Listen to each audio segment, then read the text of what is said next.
right, so we'll get started here. Good evening and welcome to the March 4th, 2026 meeting of the Worcester Affordable Housing Trust Fund Board of Trustees. Please remember to stay muted unless speaking and state your name clearly for the record. We'll start off with a roll call. Trustee Agudelo here. Trustee Brooks. Here. Trustee Hampton Dance. Here. Trustee Kafour. Here. Trustee McAvoy. Here. Trustee Pincombe.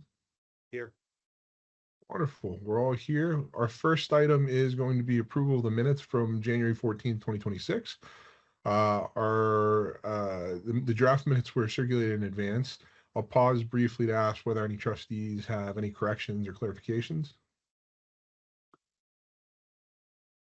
So seeing none, I will look for a motion to approve. Motion to approve the minutes. And on that motion to approve the minutes, we'll take a roll call. Trustee Agudelo, yes. Trustee Brooks. Yes. Trustee Hampton Dance. Yes. Trustee Kafour. Yes. Trustee McAvoy. Yes. Trustee Pincombe. Yes. Wonderful. So that item passes and the minutes are accepted. That brings us to our next item, an election of the vice chair. So our next agenda item is the election of a vice chair for the board. At the previous meeting, the board voted to establish the vice chair position to support meeting facilitation and leadership continuity. And tonight we'll proceed with nominations and a vote. So did I hear someone? Or We just lose it. Yeah, I think we lost Bonetta, but there she is. All right. So just Bonetta, in case you hadn't heard me, the last meeting we had voted to establish a vice chair position in order to support meeting facilitation, leadership continuity, and tonight we'll proceed with nominations and a vote. So with that, I will open the floor for nominations for a vice chair.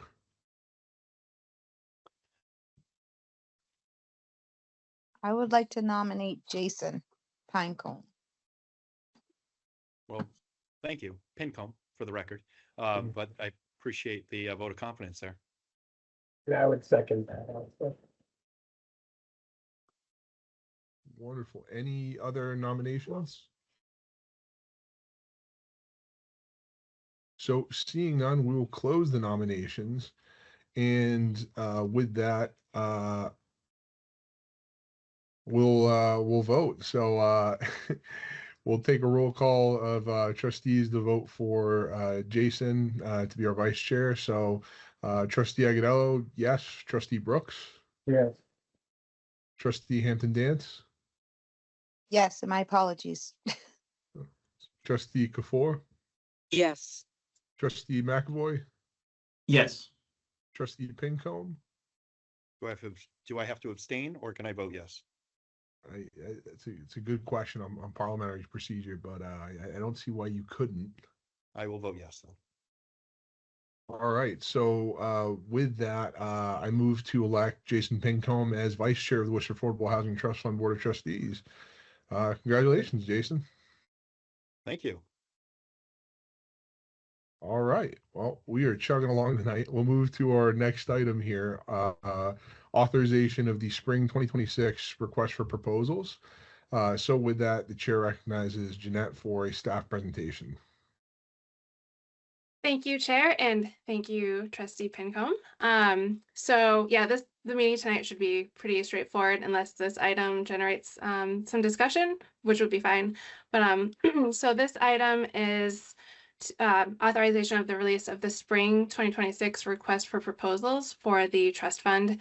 So the Community Preservation Committee recently recommended an allocation of, it's a weird number, $1,283,362 to the trust.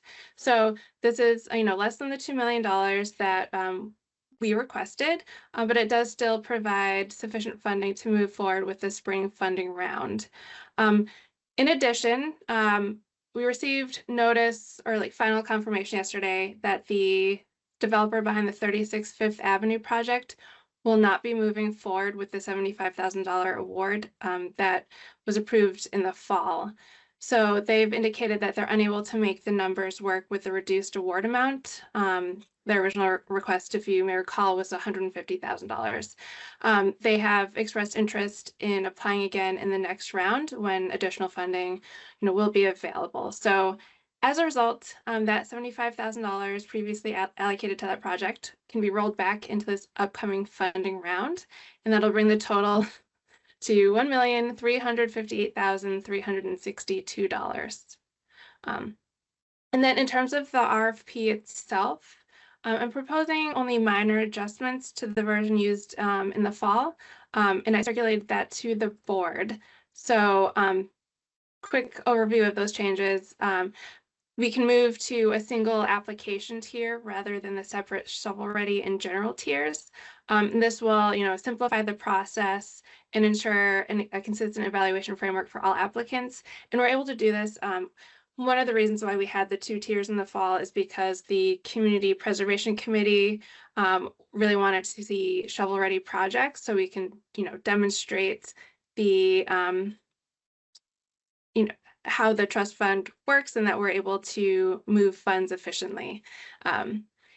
Second, in terms of changes, we're proposing a small adjustment to the scoring criteria to better reflect the CPC's priority regarding accessible housing.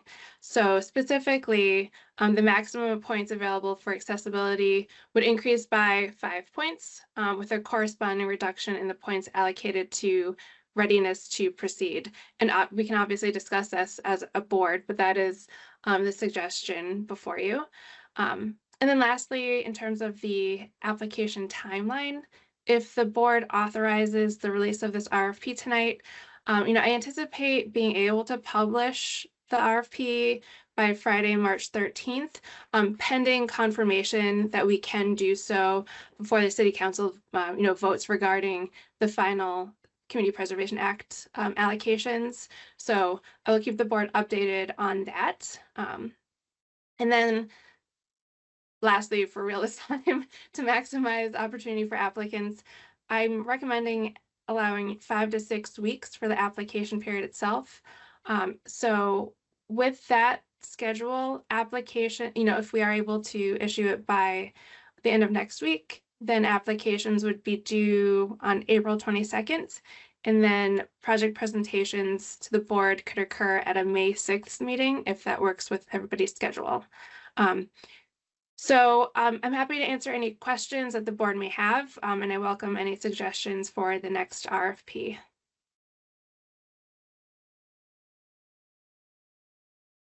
Back to the chair.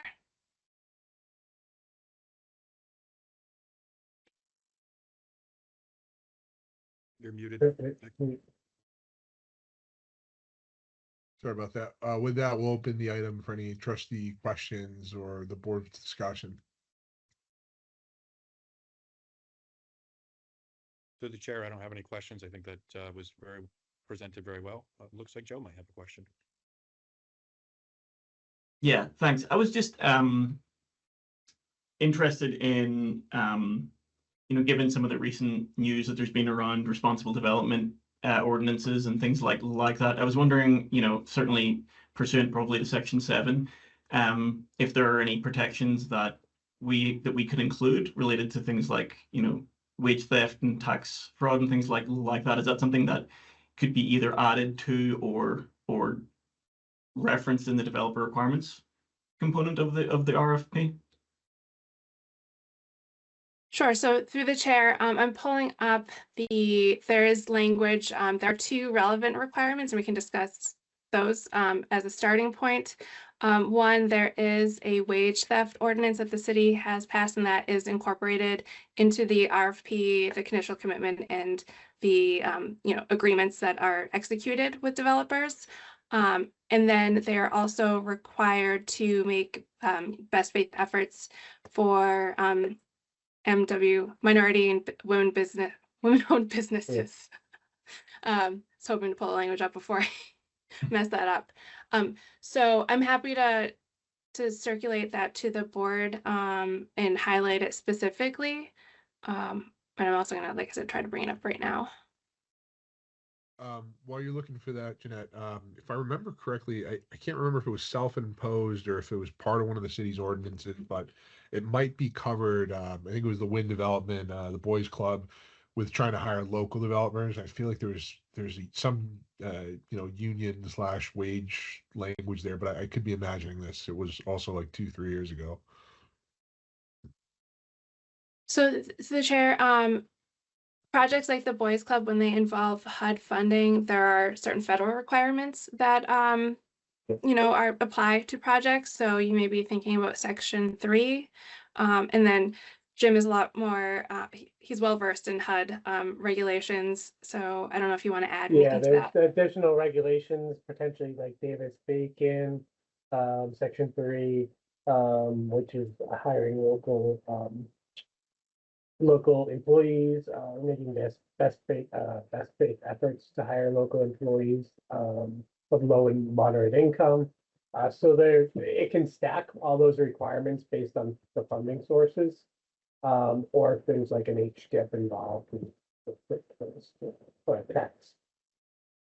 Thanks for the clarification.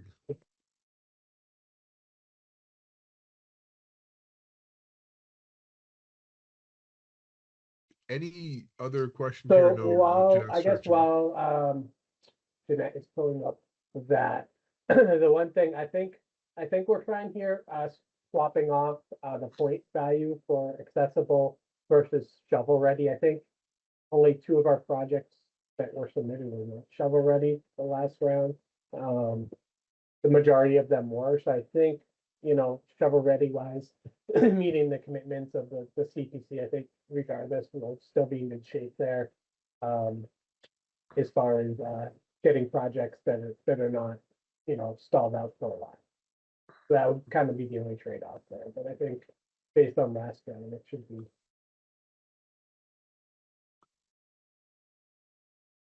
Okay, so through the chair, I'm sharing, this is a checklist for closing requirements. So this 2 specific requirements that I referenced, it's the wage theft prevention ordinance that the city has adopted, and again, that minority and women owned business enterprise good faith effort documentation plan are 2 requirements.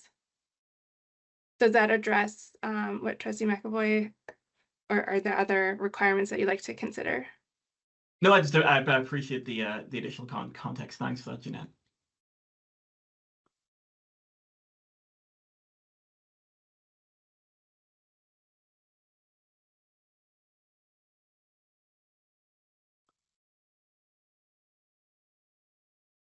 Any other questions here?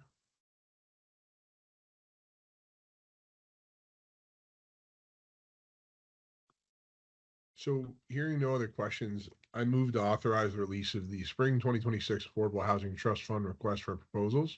Do I have a second? I'll second it. Second. And with that, we'll proceed with a roll call vote. So Trustee Agudelo, yes. Trustee Brooks? Yeah.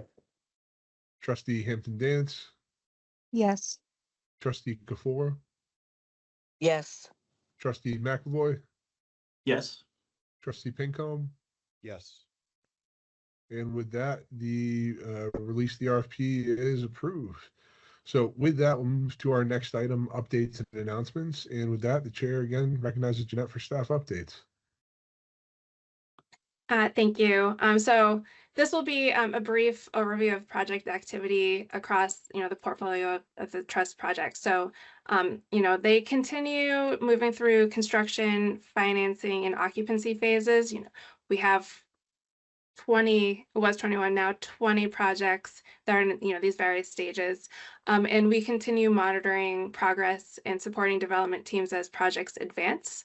And we'll continue coordinating with our project partners and provide additional updates to the board as those projects reach key milestones. So some of the recent milestones, in terms of financial closings, Lakeside Phase 2, which has 10 homeownership units and has ARPA funding, that closed on February 13th, and that project is moving forward, which is great.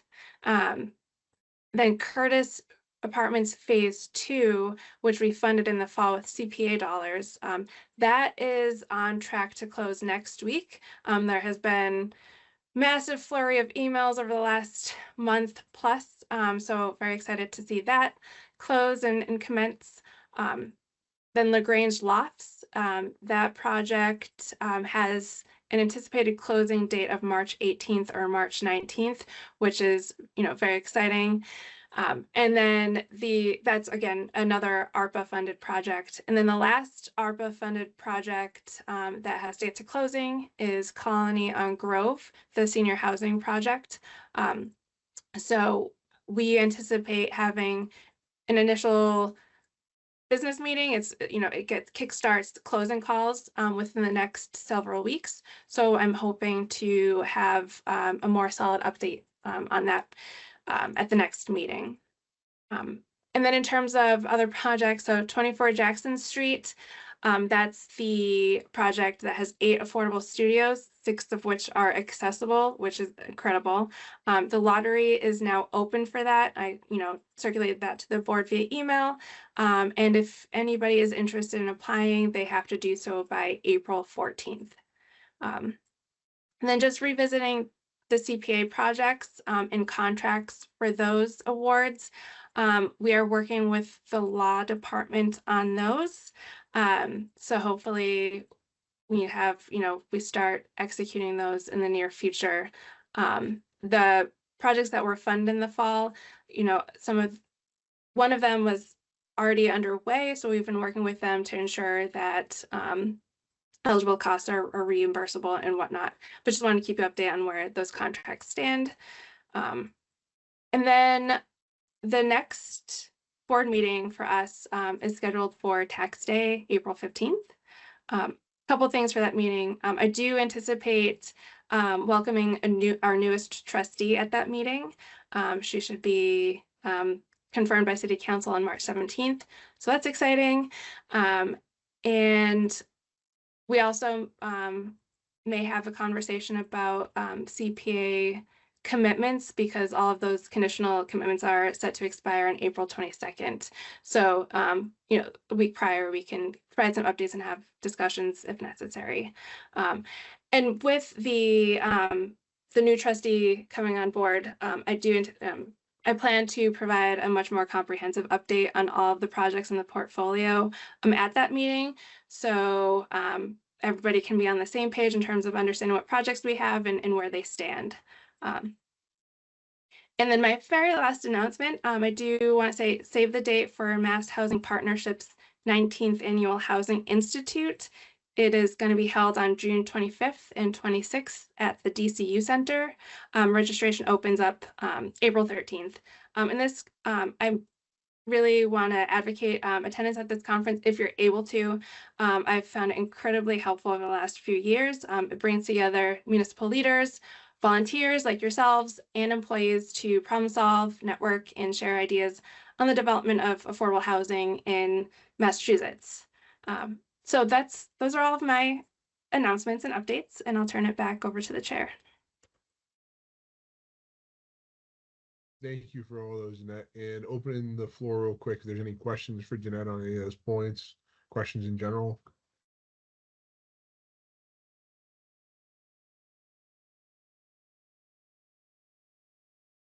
So hearing none, we'll move to adjourn the meeting. So if there's no, actually real quick, any future agenda items did anyone have they wanted to add?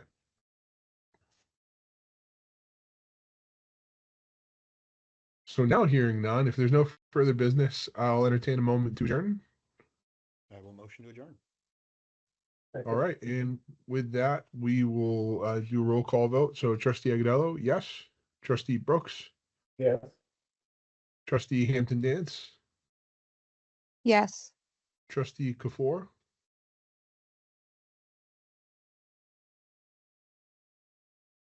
Trustee McElroy, Yes. and Vice Chairman Pincombe. Yes. With that, the meeting's adjourned. Congratulations again to Vice Chair Pincombe, and we'll see you guys at the next meeting. Thank you all. See you next Thank you time. so much.